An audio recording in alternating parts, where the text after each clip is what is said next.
지난 15장을 우리가 묵상을 했습니다. 사도 바울은 15장의 한 장에 이 말씀을 할애해서 재림에 대해서 그리고 부활에 대해서 말씀을 전했습니다. 한 가지 확실한 것은 예수님 반드시 오신다는 것이고, 예수님이 오시면 부활의 몸을 우리가 입게 된다는 것이 분명한 사실이고, 그리고 사도 바울이 맨 마지막 15장 58절에서 이렇게 말합니다. 여러분들이, 고린도 교인 여러분들이 분명히 예수님의 재림을 믿는다면, 그리고 예수님의 부활을 믿는다면, 그리고 예수님께서 다시 오실 때 내가 이 땅에서 했던 모든 수고가 헛되지 않은 줄을 안다면 주님의 일에 더욱 힘쓰는 자들이 되기를 바랍니다 라고 고면의 말씀을 전합니다. 그래서 맨 마지막 말씀은 주의 일에 더욱 힘쓰는 자들이 되라는 것입니다. 왜냐하면 우리가 이 땅에서 그리스도를 위해서 힘쓰는 이 모든 일들이 헛되지 않은 것이고, 또 하늘에 상이 있을 것이고, 그런 것들이 진리가 있기 때문에 우리가 힘쓰는 자들이 되어야 된다는 것입니다.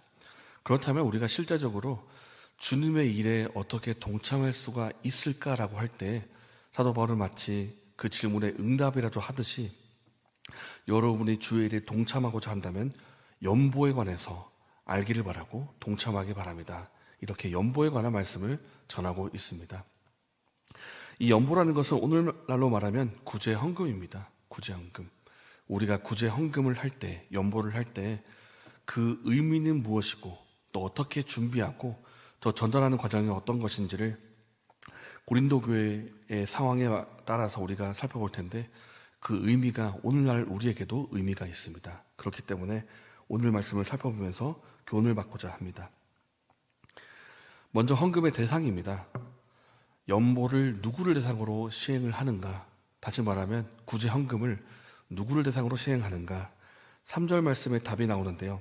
바로 예루살렘 성도들입니다. 그 당시에 예루살렘 교회만이 아니라 예루살렘 전체에 큰 흉년과 기근이 임했습니다. 덩달아서 교회도 힘든 상태이기 때문에 예루살렘 교회를 대상으로 그 어려워진 그 교회를 위해서 연보를 준비하라는 말씀을 전하고 있는 것입니다. 그렇다면 헌금 방법입니다. 우리가 어떻게 헌금을 준비하면 되겠는가? 2절 말씀에 답을 하기를, 매주 첫날에, 그러니까 매주 주일날 예배를 드릴 때 각 사람이 가지고 온 것을 모아두기를 바랍니다. 그렇다면 나중에 때가 되면 그 모아둔 것을 가지고 예루살렘에 전달을 하겠습니다. 이렇게 말을 하고 있는 것입니다. 사도 바울이 왜 매주마다 준비를 하라 이렇게 말씀을 전하겠습니까?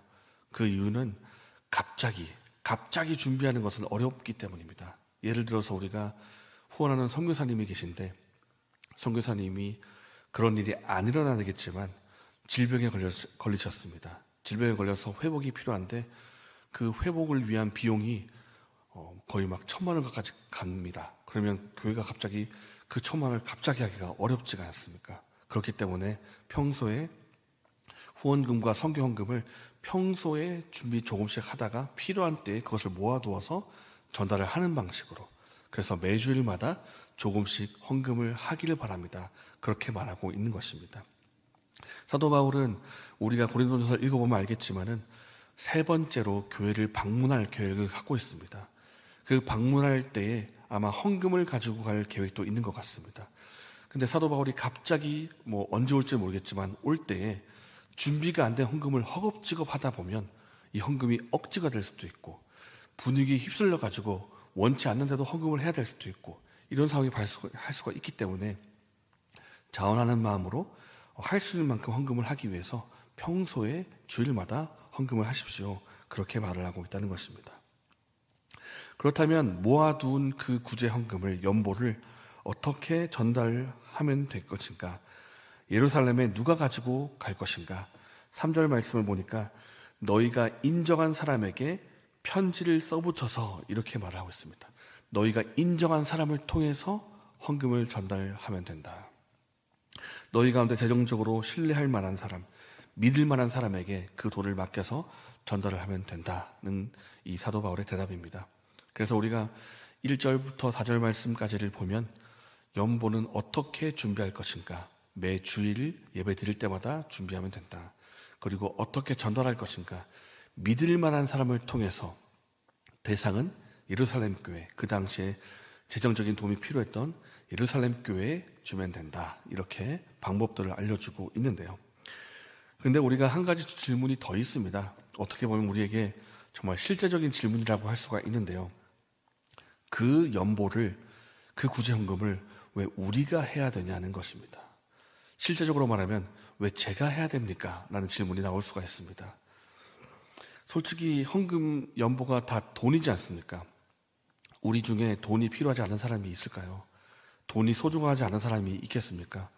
우리 모두에게 돈은 다 소중한 것이고, 그렇기 때문에 내 돈이 통장에서 빠져나가는 것이 마냥 기분 좋은 사람은 아마 아무도 없으실 겁니다. 그렇다면 내가 가지고 있는 이 돈과 이 재정을 왜 그들을 위해서 써야 되는 것인가 라고 할 때, 이것이야말로 오늘 본문에서 가장 중요한 내용이라고 할 수가 있겠습니다. 사도 바울은 2절 말씀에 너희 각 사람이 헌금하라고 할 때 이 각 사람이라는 뜻은요, 영어로 말하면 everyone입니다. everyone. 모든 사람. 그러니까 모든 사람이 이 연보에 동참했으면 좋겠다라는 말을 하고 있는 것인데, 그렇기 때문에 질문이 나오는 것입니다. 왜 저도 해야 됩니까? 왜 우리가 해야 될까요? 그 이유는 우리가 복음의 빚을 진 자이기 때문입니다. 예루살렘에서부터 시작된 이 복음의 메시지가 예루살렘을 넘어서 이방 땅에 전파되고 고린도까지 복음이 전파되어서 고린도 교회가 세워진 것이고, 다시 말하면 우리가 예루살렘으로부터 영적인 은혜를 받았기 때문에 우리가 육적인 것으로 보답하는 것이 합당하다라는 것입니다. 사실 우리가 예수님에게서 복음을 받았고 복음의 빚진 자들입니다. 우리의 영적인 은혜를 지금 누리고 있기 때문에 우리가 가지고 있는 것 가운데 작은 것을 떼어서 육적인 것으로 나눠줄 수 있다는 것이 합당하다라는 것입니다. 사실 고린도 지역과 예루살렘 지역은 육로로 말하면 3,000km 정도 되는 거리에 있습니다. 이것은 저희 보고 여행을 가라고 해도 참 부담스러울 정도의 거리가 되는데, 아마 예루살렘에서 고린도까지 교류를 한 사람이 얼마나 되겠습니까? 아마 바울과 같은 지도자가 아니라면 예루살렘 교인들을 만난 일도 없고, 아마 그 각 교인들이 만난 일면식도 아마 없는 사람들이 굉장히 많을 것입니다. 그렇기 때문에 헌금을 하는 것이 더더욱 마음에 와닿지 않을 수가 있는데, 중요한 것은 예루살렘에서 시작된 그 복음이 고린도 지역까지 복음이 전파되었고 복음의 빚을 잔 자이기 때문에 우리가 보답한다라는 것입니다. 사실 우리가 이 연보라는 것은 겉으로 보면 돈이고 재정이지만 그 속뜻으로 보면 사랑입니다. 사랑. 내가 사랑의 빚진 자로서 사랑을 보답하고 싶고, 또 하나님께서 받은 그 사랑을 내가 사랑 흘려보내고 싶다라는 그 본질은 사랑입니다. 사랑. 그 본질은 사랑이고, 또 그 본질에는 섬김이 있고 교제가 있습니다. 그렇기 때문에 돈은 단순한 돈이 아니고 그들과 우리 사이의 사랑의 교제입니다. 교제. 우리가 그리스도 안에서 한 몸 되었다는 것을 확인하는 과정 중에 하나가 연보이고요.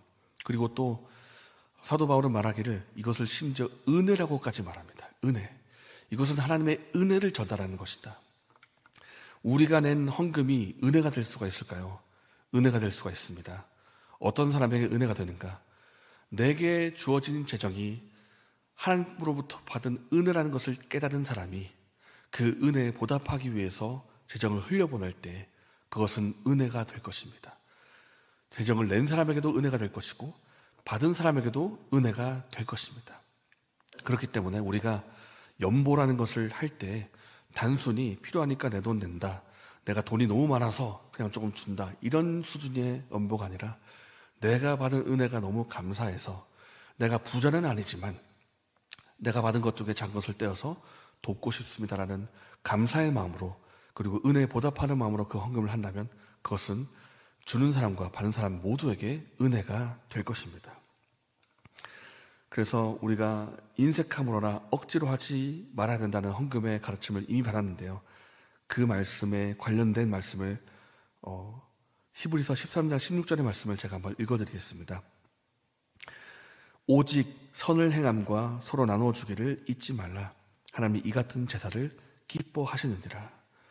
우리가 인색함으로 억지로 하지 않고 자원하는 마음으로, 기쁜 마음으로, 또 하나님의 은혜에 보답하는 마음으로 그 헌금을 할 때에는 하나님께서 심지어 그 연보하는 그 행위 자체를 예배로 받으시겠다고 그렇게까지 말씀을 하고 계십니다. 그래서 우리가 이 연보의 과정들을 정말 기쁨으로 감당하고 하나님에게도 영광이 되고 우리에게는 기쁨이 되는 그런 연보가 되면 좋겠습니다. 내가 알고 있는 선교사님이나 후원이 필요한 사역자분이나 혹은 도움이 필요한 지체가 있으십니까? 그들을 바라볼 때 내 마음속에 안타까움의 마음이 들고 도와주고 싶다는 마음이 드십니까? 그렇다면 그것은 하나님께서 나를 통해서 연보를 하라고 하는 하나님의 사인으로 우리가 볼 수가 있습니다. 우리가 받은 은혜를 나누어 줍시다. 내게 많은 것이 있진 않겠지만 내가 받은 은혜 가운데 하나님께 받은 은혜를 흘려보내고 싶다는 마음이 있다면 우리가 연보를 통해서 그 은혜를 흘려보내고 또 하나님께서 기뻐 받으시는 그런 예배가 될 수 있도록 우리가 연보를 하면 좋겠습니다.